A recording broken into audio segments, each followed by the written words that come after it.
जी हाँ, नमस्कार दोस्तों, आप देख रहे हैं TY Bhojpuri. TY Bhojpuri news में आपका स्वागत है। चलिए खबरों पे चलते हैं। उससे पहले हमारे चैनल पे नए हैं तो हमारे चैनल को सब्सक्राइब, लाइक और कमेंट कर दीजिएगा। चलिए खबरों पे चलते हैं। खेसारी लाल यादव जी का न्यू चैता सॉन्ग का पोस्टर आ गया है। आप लोग नहीं देखे हैं तो हमारे स्क्रीन पर दिखाई दे रहा होगा, जिस गाने का नाम है जोरे तोरा माई के।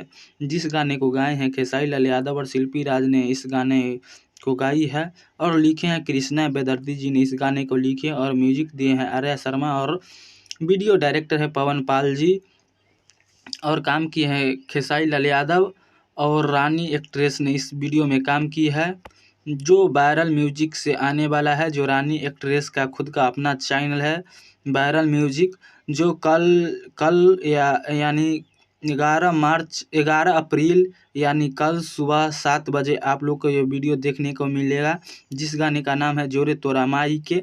तो हमारे वीडियो कैसा लगा कमेंट करके बताइएगा। तो फिर मिलते हैं अगले वीडियो में। जय हिंद, जय भारत, जय भोजपुरी।